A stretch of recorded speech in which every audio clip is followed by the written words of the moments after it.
What's up, everybody? Well, what is going on, guys? Welcome in, welcome in. Good to see everybody. Oh man, let me share my screen and we will get it moving. Um, Let us know in the chat where you're tuning in from and what your company is. yeah, throwing that LinkedIn. Come on, gotta connect, as they say. Yeah. Oh, awesome, guys. Well, I'm not gonna be the guy that says it and doesn't do it. So I'm gonna throw in my LinkedIn right now and who I'm with. What am I doing? Make sure your guys' chat is set to talk to everyone. Um, and then we will get it bumping in here. And then yeah, great. There are a bunch of Revas that ended up coming in. So I know. I'm like, what's going on here? most people's names are accurate, and then there's like seven Revas. So if you're one of those Revas and you're not Reva, do the thing where you change your name in the Zoom box. Why are there so many Rivas? Wow. Jim St. Clair from my Ligo. Jim, where are you tuning in from? Let us know, everybody, where you're tuning in from as well. And so, like Dom Russo from Founder Path, I don't know why it made your name Reva Rope, but if you can go next to your name, you should be able to if you hover over your box on Zoom, you should be able to rename yourself. I love it, dude. This is awesome.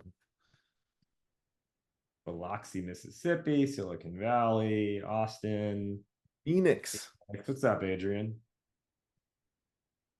Sweet guys. Well, we'll get started here. What's going on? I'm George. For those of y'all that don't know me, co-founder at Coconut VA. So previously worked in partnerships. Used to work with people like Microsoft, HubSpot, Fidelity. Still working with a lot of those guys. And then before that, I actually was working in the venture capital sector. So help startups raise money. We love it. The money side. So help startups raise over 8 figures from pre-seed to Series A. Mainly worked with B2B SaaS and CPG.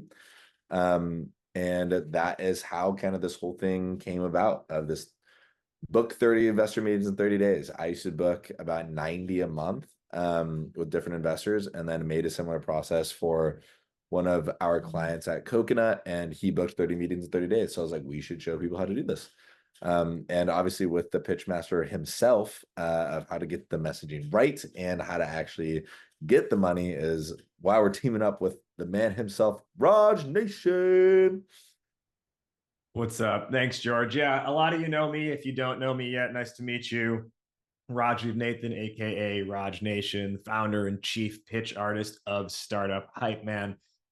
For 7+ years now, we've been focused pretty closely on one main thing, and that is addressing what I call the rush hour problem. For those of you, you might remember that Chris Tucker movie Rush Hour with Jackie Chan. There was that epic scene where he was like, "Do you understand the words that are coming out of my mouth?" Maybe as a founder, you might be able to relate to that more than anyone else because you've got one job, and that is to get your message across and pitch people in a way that they understand. What happens to the majority of founders, though, is they end up saying something and their audience will be like, huh, what does it do again? Or even worse, they'll be like, oh, I get it. You're another insert, generic comparison here.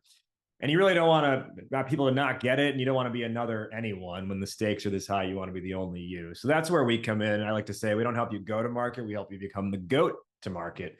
And specifically, we do that through figuring out the right pitch and message and narrative you need to stand out and stand apart so they recognize you not even as the best, but as the only. And if that happens, what happens is people stop looking confused and saying, huh? And they start saying, okay. And they start writing checks. So that's what we've been doing for many years. We've got a whole pitch process around this. So it kind of integrates really nicely with the content today. And we've got, we'll talk through not just what it means from a pitch perspective, but how the pitch can influence your investor outreach too. Sweet. Love it. All right. Well, to all the Rivas that are here too, shout out to you guys. Saw some more coming in. Um, Anyways, okay, yeah. So Coconut, what the heck do we do? We help people hire remote and pay month, but it's 50% less than a US employee. So we have people that have worked at Slack, Zoom, HubSpot, Dropbox. This whole thing was set up by one of our amazing people, Riva. Um, and she helped coordinate all the promotion, all the follow-ups, everything like that. So seriously, some of the best talent in the world at a really, really affordable cost. So what we're gonna do for everyone on this call right now is give you guys 40 hours of free work. We have 2 spots left for this. So the first people that go to the link in the comments to claim this, I believe that is going to be sent in right now by Cassie. So Cassie right there, she just sent it. If you fill that out and book a call with our team, you can get a free 1 week trial. The stipulation here is you have to be looking for a long-term fit. So, we want to make sure you are actually going to have this person for a long time and not just doing the trial, but you can get that trial. And if you comment done and fill this out, you guys, we will DM you a list of 250 early stage investors. So if you want to claim one of those 2 spots and get that list of 250 early stage and angel investors, then I would do this immediately. I literally just got a DM today from this guy, and he said his name's Ian H. I'm not gonna tell you his last name because I don't want to put him on blast. But I said, George dash, I got acquired, amigo, but I'd love to chat with you more about Coconut. I appreciate the investor list. It really worked well for us. So that's firsthand somebody that has used one of our investor lists.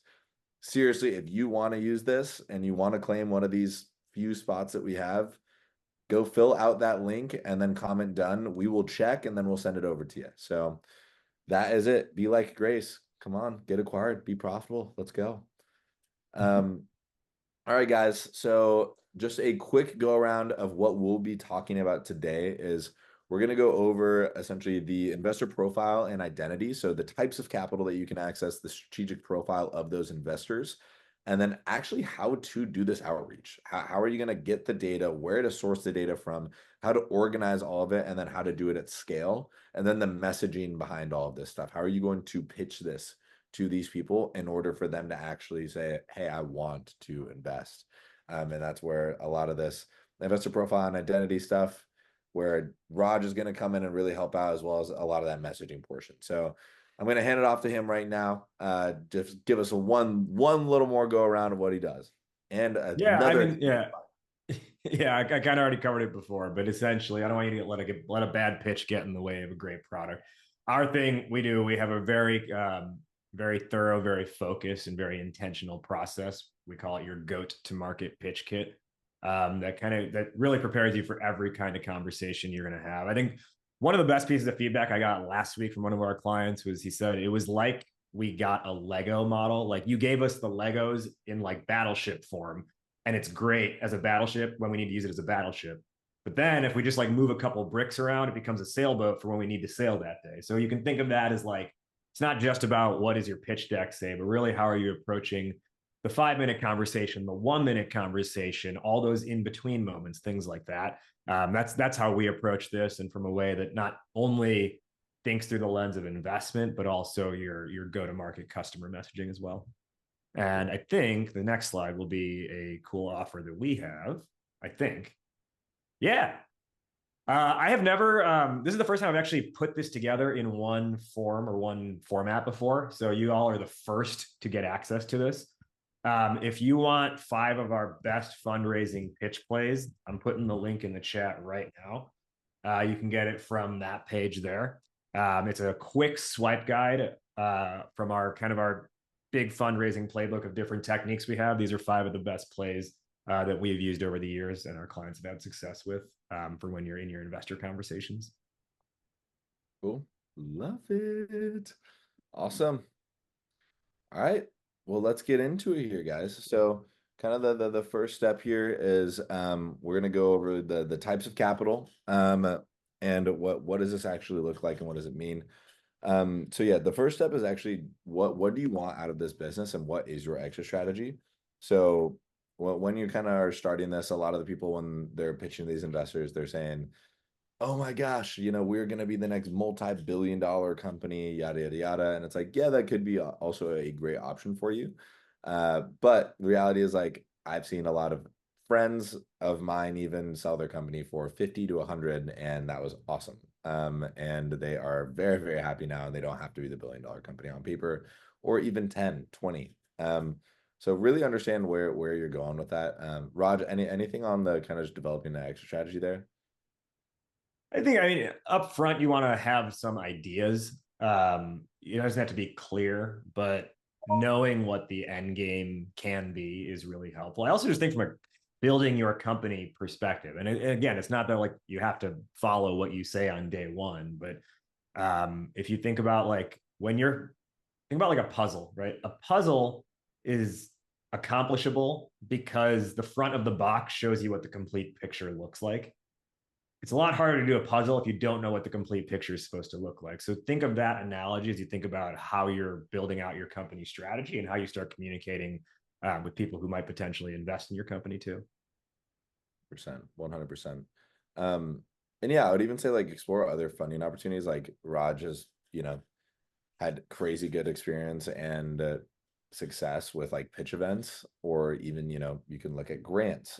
So there's like different types Yeah. of capital for your business, for sure. Yeah, Raj, what about kind of the Yeah. pitch? Competitions, grants. Don't like if depending on if you're revenue generating, don't shy away from debt capital either. Like loans and lines of credit can be way more helpful than investor capital, and you won't give up any equity in the process. um and then also there's even like kind of they act kind of like a VC arm, but it's revenue based financing. There's a handful of outlets that do that, where they're not taking equity in your company. They're fine. They're giving you, let's say, 100K or something like that, and then they're just going to progressively draw from like and get that money back through the revenue that you generate. Um, and then I think the one other one would be, I'm drawing a blank right now, but those are the main ones. Crowdfunding as well. You might be viable for crowdfunding, and that's another vehicle that totally helps and works. And a lot of the investors you're trying to reach are actively looking at crowdfunding platforms to see what are the opportunities that are out there. So you might do a crowdfund, and that can actually lead to an institutional investor wanting to put money into you. Or there actually are a decent number of institutional funds who only invest via crowdfunding. So I know a lot of times we think of crowdfunding as people giving like 100 and 500 bucks at a time, but there are institutional investors who prefer to invest via crowdfunding and give thousands and thousands of dollars at a time. Yeah, I was just actually talking to the guys over at Start Engine, and they have like one of their startups just raised like 1.5, another one raised like 4, and another one raised like 8. So like you can definitely raise a lot of money on crowdfunding for sure. So yeah, and then I think the kind of the last part here is just getting a startup attorney is like so needed. I wish that someone told me this early on. Um, you will make a lot of decisions that could really, really hurt you in the long term if you do not have a startup attorney. Kind of earlier when you're getting started. Sometimes you can't afford it, but when you can, there are some more niche boutique firms that are really, really great. So we definitely suggest finding somebody. Don't use your cousin. It's probably not the right kind of law. So And you know what? Don't download like random templates online and be like, "Oh, I'm just going to use this." yeah, That yes, can actually end up biting you in the behind more often than you think. 100%. Um, Raj, you kind of want to talk about this? I know that, I mean, you have a ton of experience kind of working with a lot of these guys, and I can kind of, jump in here as well. Yeah, I think so. When you look at your investment strategy, and what I'm about to say you might already say that's obvious information, but we have a wide range of people here, so I'm trying to speak to the broad range.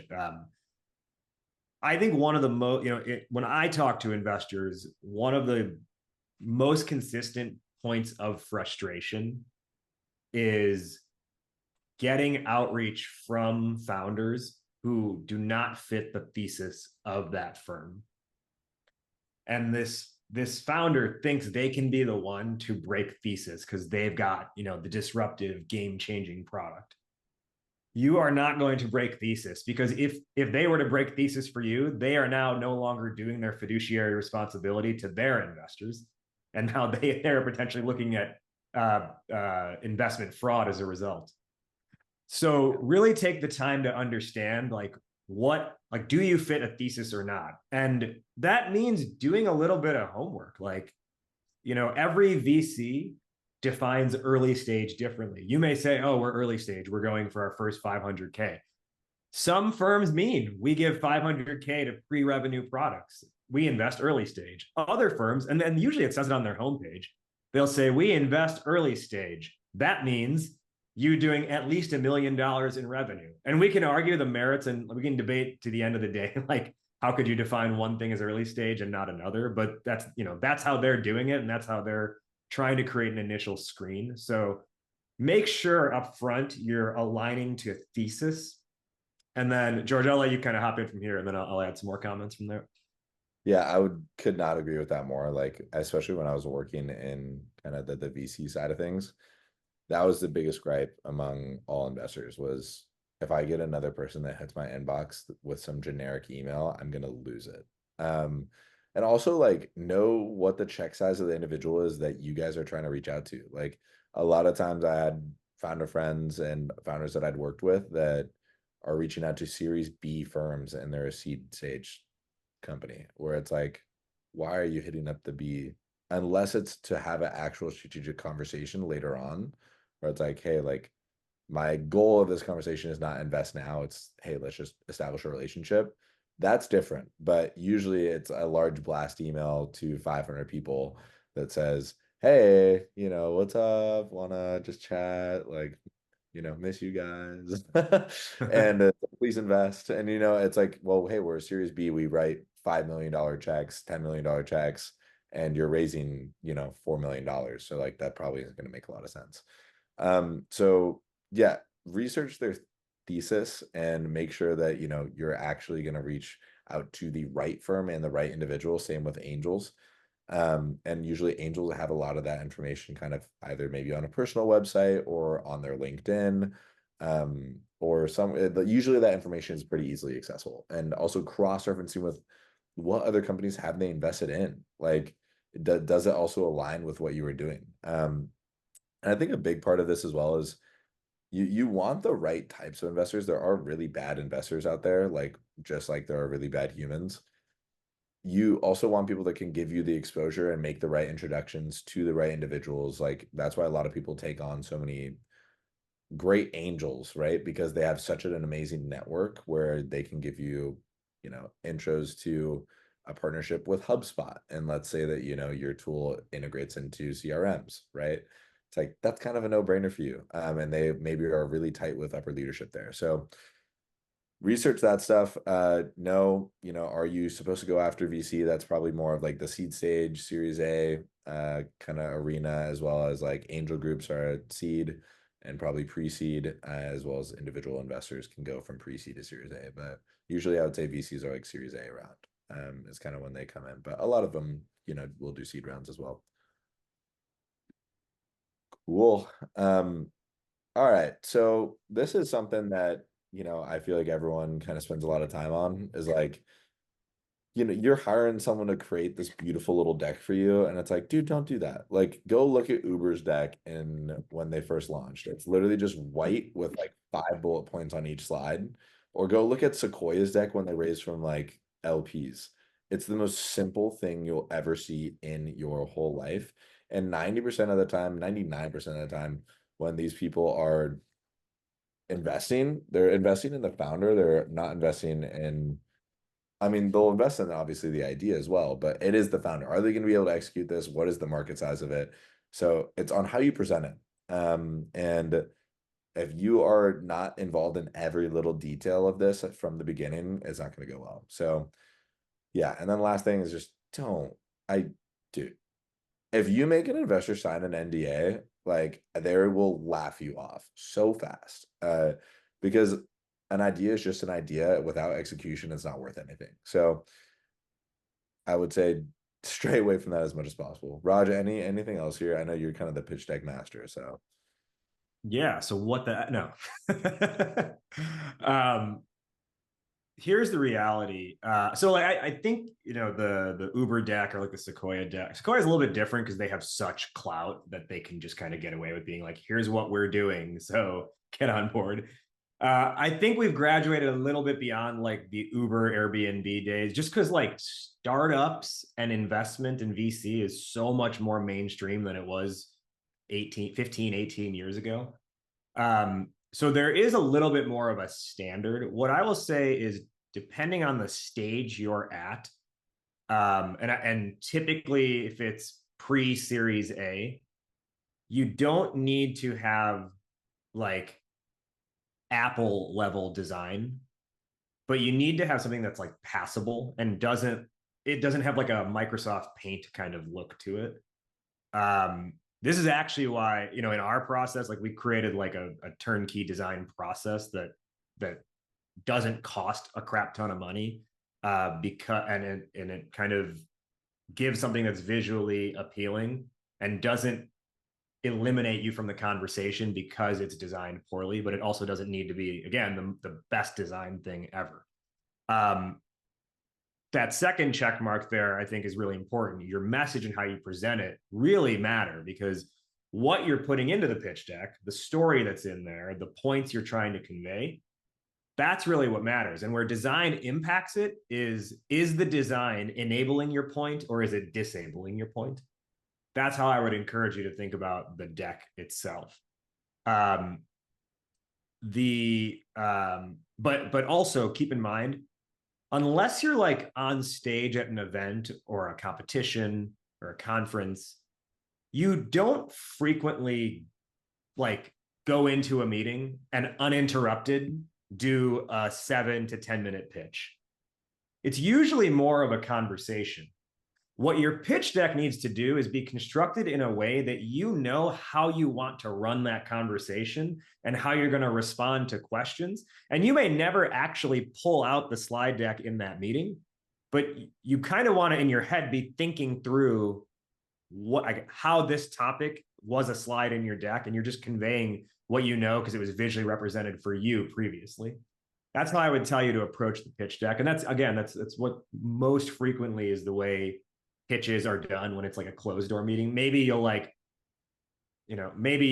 the laptop out and you'll be like, oh, actually, wait, hang on. I have a quick slide on this. It'll help me describe what I'm saying, right?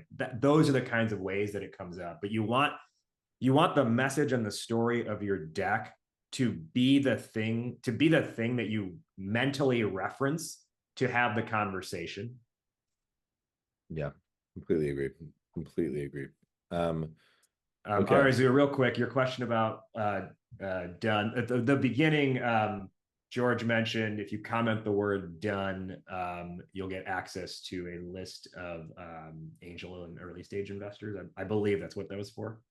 Yeah. If you sign up for our free trial, right up there, apply for that, Okay. then comment done, and we'll send you we'll DM you the investor list link. And we'll get you all started. Who doesn't want 40 hours of free work? Let's freaking go. Cool. All right, guys. So we got over that first part here. So now we're coming to the middle on actually how to do some of these kind of strategies for actually doing the outreach. So this is how I set up the system. That is literally me making a Loom video on how to do it with my big old fuzzy beard, and I look like a lumberjack. So, yeah. What I would suggest is Signal NFX is a great platform. Obviously, you can use other platforms as well, like LinkedIn, or like OpenVC. There's a lot of them, but I was using Signal, and then this is what we were talking about earlier. Apply those filters so that you can really sort through those investors really quickly on that Series A or on the industry focus side, and then cross-reference those on Signal with LinkedIn. So understanding what are those investors that you can actually have a closer relationship with based on people that you already have a close relationship with that are in your circle. Raj, anything else here? On the technology side of things, I'm not so much the person. So if you're saying use Signal, I'm gonna say, yeah, sounds great. Awesome. Sweet. Sorry guys, I'm getting this set up real quick. Sorry, I think my camera went off. Give me 1 second. Cool. Sorry, technical difficulties. Sweet. Sorry about that, y'all. Cool. And then next part is the lead management side. So when you get that list of investors in here, you're going to want to segment those into 3 different buckets. And those buckets are going to be the mutual connections of the people that you already know. So when you go to that investor profile, so we can go back one more here, you have that list of people after you've applied those filters of the industry and the stage of company that you would like them to invest in. And then from that point, you're going to go in there and see, who do I already know that could introduce me to this individual. And then when you segment those into 2 buckets, or in that first bucket, then you can go to the second bucket, and it's portfolio founders. So who have they already invested in that you could somewhat establish a relationship with on the front end, and see how you can provide them the most value up front, founder to founder. And then maybe they can kind of make that intro for you at the end all be all. And then the last one is direct outreach. Warm intros are going to be the best case scenario for you to actually get investment by sending those personalized messages at scale. And we'll get to that kind of in the next part. I would say those 3 buckets are huge. And this was me making another Loom video on when I was first kind of setting up the process for segmenting these people into different buckets. And I was using this process myself before I was even at CoconutVA, and I was raising funds for startups from that pre-seed to Series A. So get into the next part here. So this is kind of for that initial setup and now that outreach phase. So what I would suggest is you're going to set up this data scraping tool called WIZA, and that's a plugin into LinkedIn Sales Nav. And what that will do is that will allow you to then scrape all the emails and the LinkedIns from those individuals after you've made that list. And when you have those buckets, you'll have the direct outreach, so the founders that you want to get in contact with, the portfolio companies on that list, and then also the warm connections of those people that are already connected to those investors. So that's kind of the third point here is, if you don't have any of those mutual connections, research the VC's website and reach out to the founders. Send 10 messages. So pick 5 companies. Usually every company has 2 founders each. And then just reach out to them. Say, hey, I'm a founder building this in this space. Would love to get some advice on kind of the fundraising. Saw you had success here in this way. Let me know if you have, 15 minutes, 20 minutes. Would love to help out in any way that I can as well. When you are coming in with that value prop of like, I want to help you, I want to give first, like a law of reciprocity, 99% of the time, you will also receive something back because you're giving without expectation, right? Like that is a core fundamental principle of my life, is like, I always try to give without expectation of return. And it works. I promise you it works. So I would say, yeah, craft and personalize those emails. The way that I've done this at scale in the past has obviously, literally, I was using VAs before. So I would give them this exact process, and I actually have this process mapped out task by task and list by list. So they would go in, they would make this account, they would put it into all these buckets for the individuals that I wanted to reach out to. And then they would send those, messages, and then also reach out to the founders of the companies and the portfolio companies from the VCs. So that's going to be pretty much the best and most effective way to get those investor intros, is on a one-to-one basis at scale. Because if you're just sending those cold emails, like Roger and I said, they see right through that, and you're kind of just spraying and praying, hoping that it works. And they want to see that you've done the research on their thesis, that you know what they invest in, portfolio companies that they already have, and their check size, and why they should take a meeting with you. Also, another huge point is go after the partners. Do not waste your time on the associates and analysts, because a lot of times, yes, they are great people to talk to, but they do not have the decision power to immediately say, we want to invest in your company. And the investors need scarcity and urgency in order for them to make a decision really quickly. And you'll just be kind of inundated in a long due diligence process. So And Raj, worst anything? case, I think a lot of times, like the worst case might be if you reach out to a partner, is they'll kick it down to the associate and be like, take a look at this. And Yeah, I mean, that's also fine. They're basically just saying, I don't have time in this moment, or someone else in my company is going to look at this instead and then yeah, decide if we need to discuss it internally. yeah. Um, I think the one of the big things to keep in mind with this is particularly with getting introductions from others, is you have to make it easy for that person to make the introduction for you. So what I'll get a lot of times, whether it's to an investor or potential customer, whatever it might be, is someone I know will be like, "Hey, I saw you know this person. Would you mind making an intro?" And if I know them well enough to do that, I'll be like, "Yeah." And then they're like expecting me to write the email essentially and come up with why they should connect, all that kind of stuff. You've got to basically put together a copy paste script that they can use and just forward to that person. Arazu, who's on this call, she did that for me a couple weeks ago. She was like, I want to meet this person. If you know them, here's the email. You can forward to them. I did exactly that. I literally forwarded that message. Took about, I don't know, 10 days, but that person responded. They said it was not a fit for them personally because they don't know her space well enough to be able to be of value. But like you said in your response to me, you were like, a quick no is better than a no answer any day. So keep that Yeah. in mind too, right? Like you're not. Yes, you want the yes, but the quick no's will help lead you to the destination you need to be at. Yeah. One other thing here with this, if you're going to do direct outreach to the investor themselves, as you think about personalizing that message, um, think through what your hook is going to be. And when I say hook, I mean, what is the first 1 to 2 sentences of your email? Mm. Do not waste real estate and time with "hope you're well," or like the common phrases you see in an email, because what happens is in their inbox, they're going to see subject line and the first like 5 words of your email in the preview section. And if it just looks like another cold email, it's going to get ignored. This same rule applies for reaching out to buyers as well, to customers. Don't make it look like just another email. Reduce the amount of I and we in your email and make it more about them. Totally. So I'm just gonna freestyle something here, but like, let's say you're a fintech startup and you're reaching out to a fintech VC.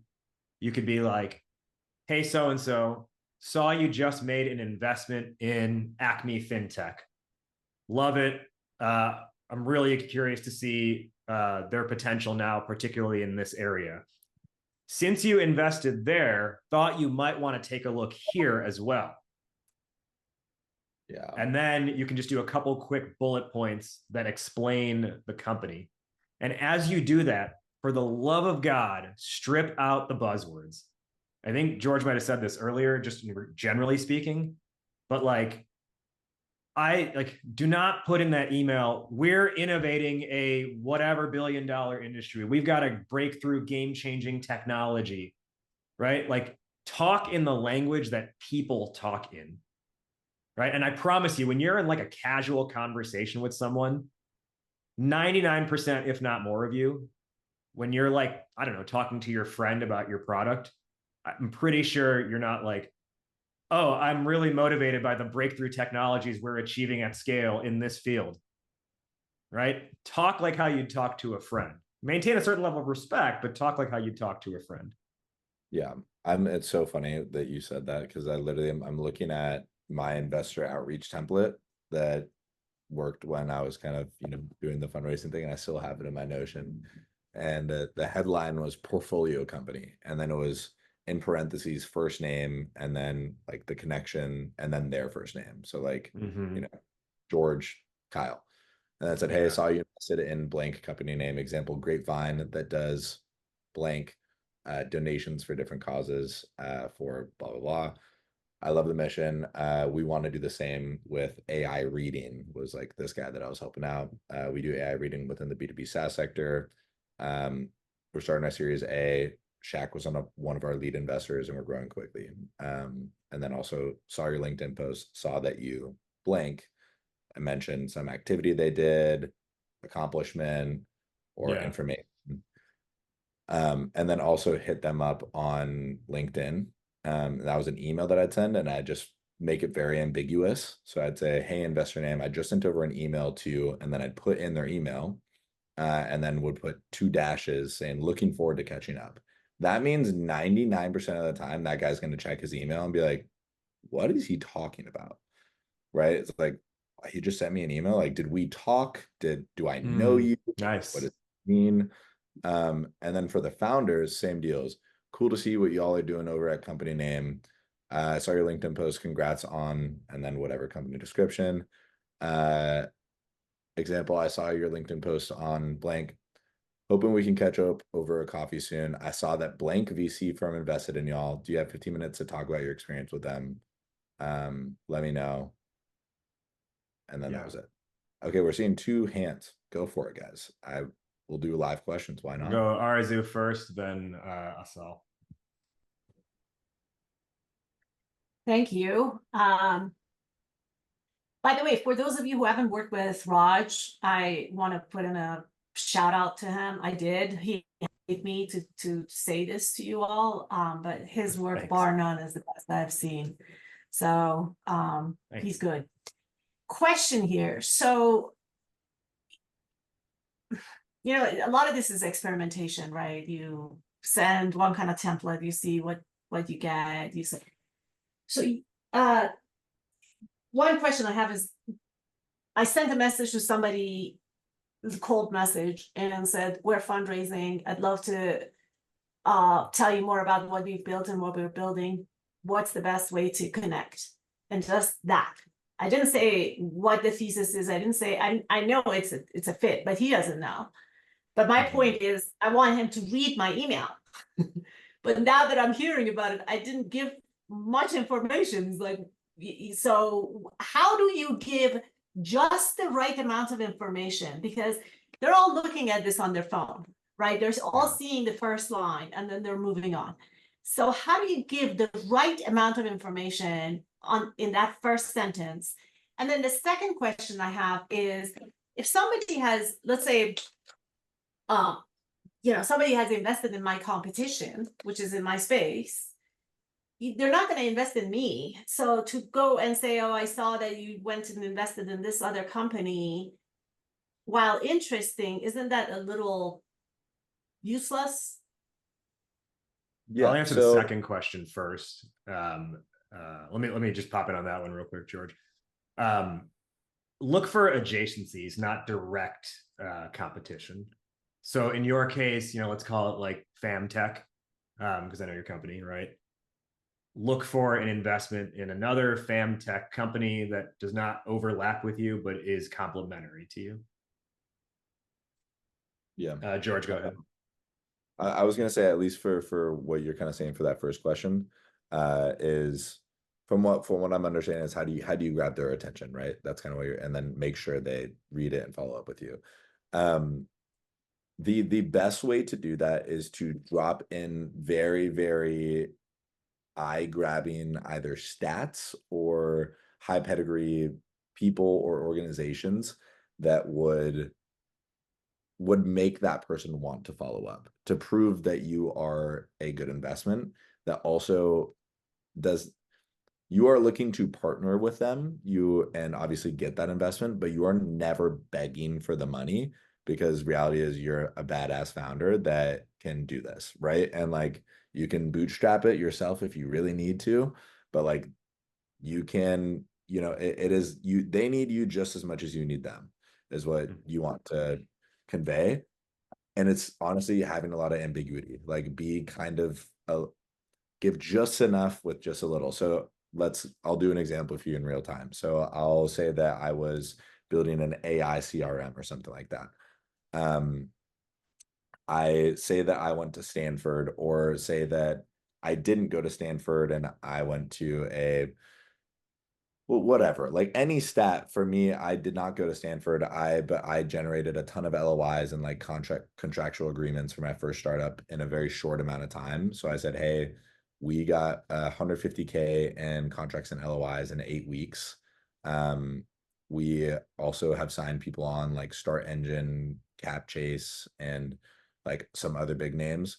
We're we're in due diligence with some other VCs right now and thought you were a really great fit because of your investment in blank adjacent company.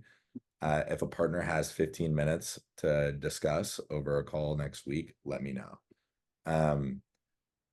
And that would be kind of more so like the leverage whatever brand name that you have, either in contracts and LOIs and places you used to work at, and people that are on your team, or leverage numbers, stats, statistics, like revenue, something like that, and anything that could just catch their eye and say, I want to read more about this. And also, top open email subject lines for emails are only 2 words. So like mine would always be investor intro, founder intro, company portfolio, investor relations, deal flow, something like that. And it's like the first line, just like Raj said, should be very like acting like you're talking to a friend. Yeah. And that's going to be the saw you invested in, saw your LinkedIn post about this. Now, here's the key though. Whatever that hook message is has to be relevant to the rest of your email. I literally have a folder in my inbox, or a label of called bad prospecting emails. And this is just across the board vendors who are trying to sell me things. I just file it in there if it's bad. And the majority of the bad prospecting labels are people who will say, I probably just had one from this week, things like, hey, reaching out because I saw your LinkedIn profile. We provide 50 leads in 50 days for this, you know. So what does looking at my LinkedIn profile have anything to do with the leads that you're providing? Right. So the hook has to be relevant. Like the personalization point has to be relevant to whatever you're saying. So it's not just that you saw their LinkedIn post, great insight. Let me tell you about my startup. It's saw your LinkedIn post, was really intrigued by your point about this. Here's my take on it. I'm saying that because, or I have that, you know, I have that point of view because I'm building a company that focuses on this. So I've been really focused on how that market moves. Couple detail, couple bullet points. And to George's point earlier about like, pedigree and things like that. If you don't have the pedigree, you don't have the Harvard MBA. Maybe you weren't a CEO at a Fortune 500 company. I would lean on one or two or both of these things. Momentum that you have, like traction, and that can be LOIs if it's early stage. Unique market data. And when I say unique market data, so in that playbook that I linked to at the beginning of this, I'll link to it again. This is 5 of our best plays. You'll see there's a thing in there about what I call trend spotting. It is being able to position numbers in a way that reframes how someone thinks about something. So like, what's not going to be impressive is writing an email in bullet point 1 or 2 is it's a $400 billion market. Like everyone has a big market size. So what? Like that's not the thing they're being like, oh, well, now I must take a meeting. And they're probably already generally aware of what the size of the market is. Yeah. Instead, if you were going to do something called trend spotting, I'll use an example from this is my favorite example from a company we worked with a few years back called Honest Game.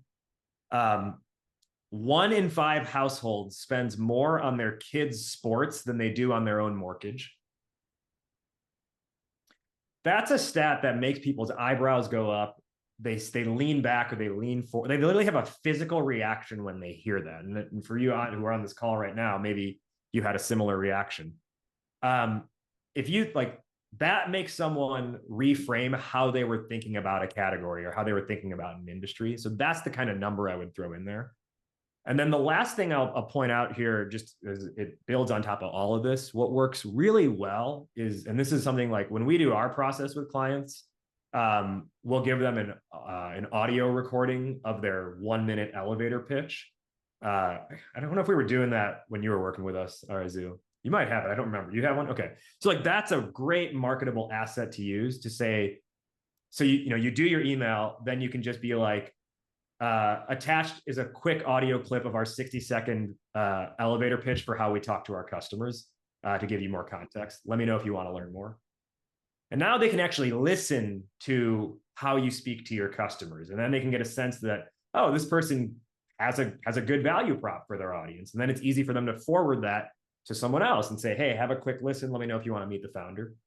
All right. These are the ways you can stand out and not, I don't want you blindly attaching a deck. Right? They don't see your deck until they have permission, until you've given them permission, essentially. Yeah. Let's go to Asal. Sorry, I know you've had your hand up this whole time. Yeah, no worries. Thank you so much for doing this. First of all, it's very useful. I'm a music tech startup founder called CoconutVA, and my question was, do we need to really attach our deck to the emails that we're sending to these like investors through cold email or not? Or do we need to like send it to the warm emails maybe for them to get like a better idea of if they even want to like talk to us further or not? But you did answer it last minute a little bit, but yeah, that was my question. Yeah. Okay. Yeah. So yeah, I wouldn't unsolicited attach a pitch deck. They have to earn the right to see your pitch deck. Yeah.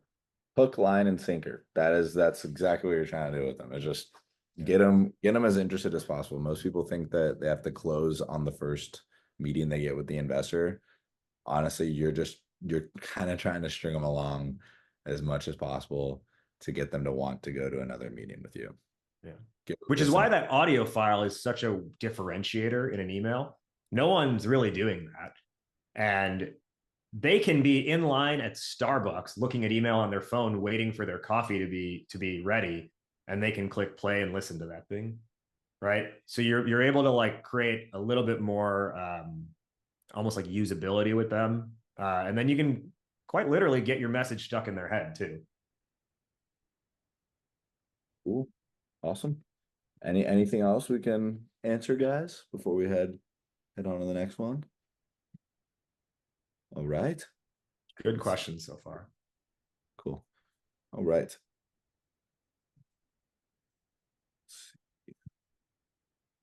Cool. So we got through that part, and now we're going to go to the messaging and kind of the pitch side of things. So the main goal here, guys, is for you guys to make sure that whenever you pitch to someone, that it is very easy for them to say the exact same thing to somebody else.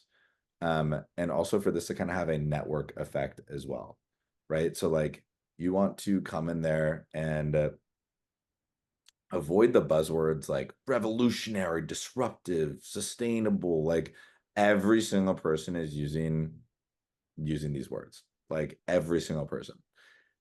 And this is, no one knows what that means, right? Like you're supposed to just make it as simple as possible.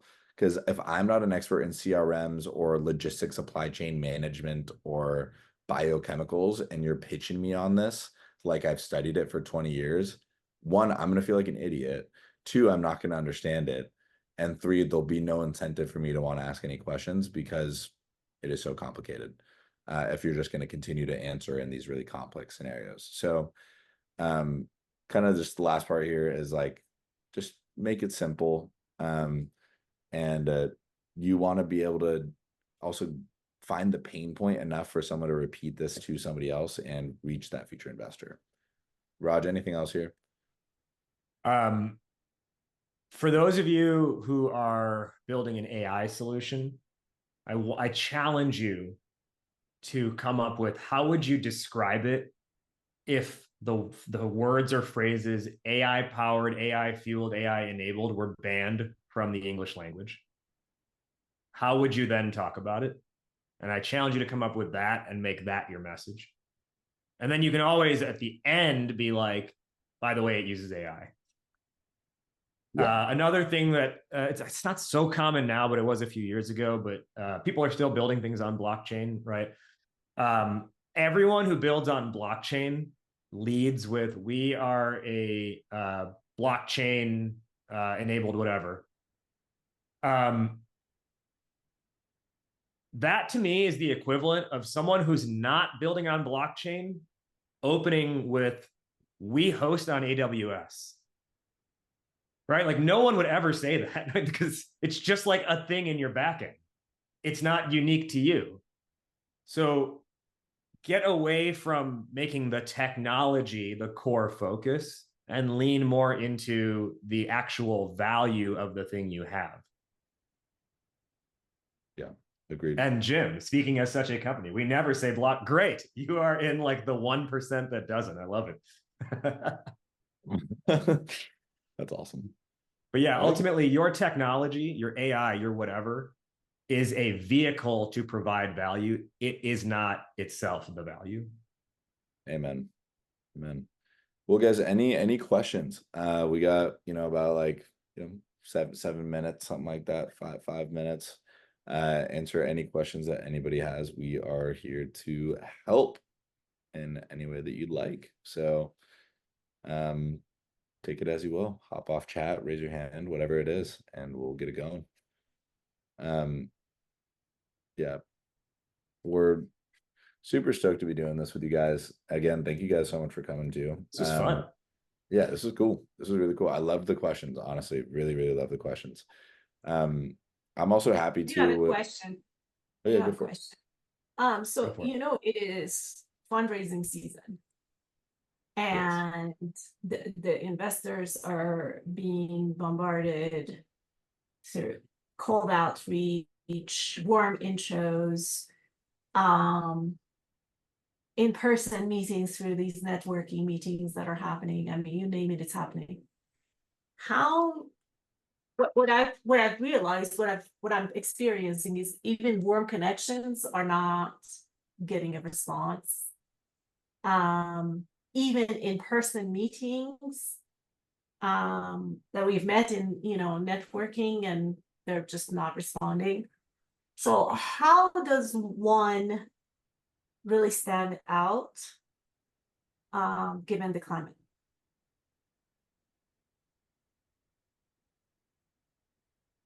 I mean, I think it's, a few different things. Is building something that people want for sure, right? Like the product has to be good in order,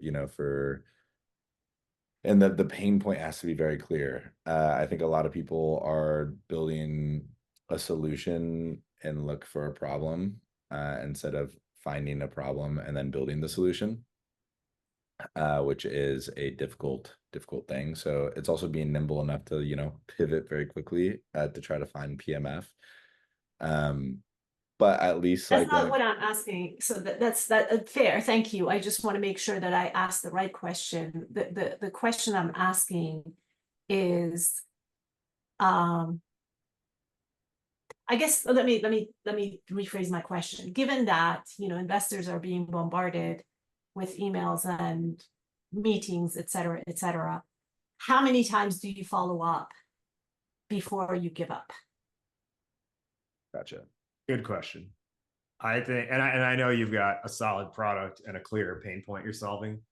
I would do up to 5 or up to 7 follow-ups over the course of about 2 weeks. If that doesn't work, start again 30 to 45 days later, and don't even reference the fact that you previously reached out.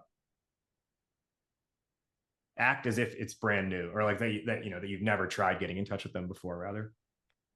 And this is the same advice, when it comes to sales as well, when you're doing cold emailing. It's possible it was buried in their inbox at that time. It's possible they missed it. It's possible that it was relevant to them generally, but not in the original time you emailed it to them. I think another kind of like background thing that isn't often spoken about is the fact that like some of these investors may actually be interested, but they're currently raising a fund and they haven't made that public. Yeah. And they can't really take meetings until they know they have a fund to invest in companies, because then they don't want to string you along and then be like, yeah, we want to do this, but oh, we need 6 months. So sometimes that's the reason why you're not getting a response, is they still need to raise a fund. Or they're raising their next fund rather, and they don't have the capital to deploy yet, and they don't want to even take the meeting until that. So that's an extra stuff. But again, to your original question, I would do 5 to 7 follow-ups. And the way you can structure those follow-ups is, think of it like you're doing like kind of like here. If you look here at the screen real quick, Arzu, like think of it like you're doing like mountain ranges. So it's like content-focused email pointing back to the email you just sent, content-focused email pointing back to the email you just sent. And then if you get omni-channel with it and you bring in LinkedIn DMs as well, now you're reaching them in multiple touch points. And you can also throw in there, like, depending on if it's someone local or if you're going to be in their geography or something like that, one of those touch points could be like, hey, I'm attending this tonight. Are you planning to be there? Right? It doesn't have to always be about, did you see my original message to get it, because I want to meet with you. Jim, you mentioned HubSpot, Apollo, other tools to manage the outreach. So I use a tool, and this is for my general sales stuff. I use a tool called Ample Market that I feel is this like diamond in the rough outreach tool. It's so good. Specifically, I mean, it has a lot of things to it, and yes, there's AI involved now. So what I'm going to tell you is my primary use case of it, but it has a lot of other use cases. My primary use case is I can take anyone's post on LinkedIn, it doesn't have to even be mine. And when I install the Ample Market plugin, now there's an export button next to anyone's post, and I can export everyone who liked or commented on that post into a CSV. And then I can put it in, or directly into Ample Market, I should say.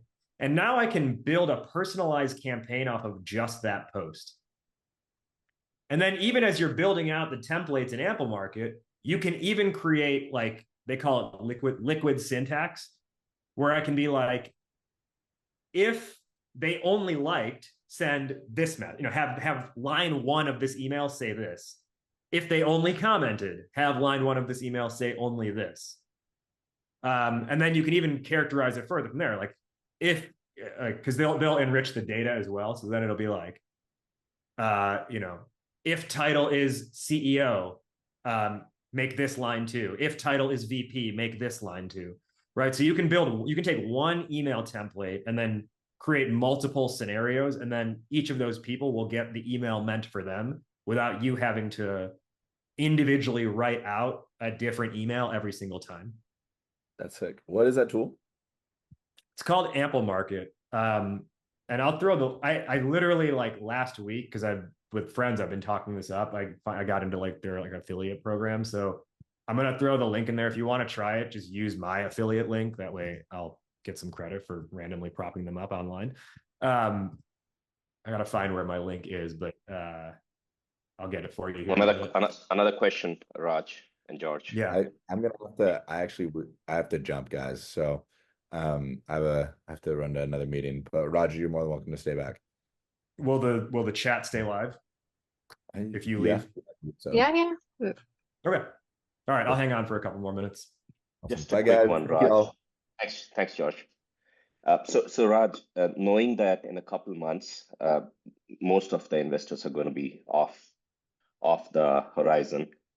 So if we were to kind of look at next year, starting January, as the time frame when we want to really start meeting, what is the right time? Is this the right time to start reaching to them still, or do we really wait for a couple more months and then do it, or we start it again at the start of January?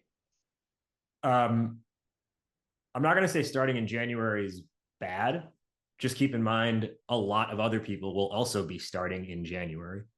So there's more noise. What you can do is, it sounds like you're not ready for your raise until January or later, right? That's right. That's right. Yep. So what you can do is start pushing out emails now to start relationships. Yeah. Right. You want feedback on your product. You don't want to talk about investment. And then it's a lot easier to come back to them in January and say, thanks so much for that feedback. Would love to show you where we're at now as we open our round. Yeah, makes sense, Raj. That's good. Thank you. Yeah, of course. Here is the Ample Market link that I was talking about.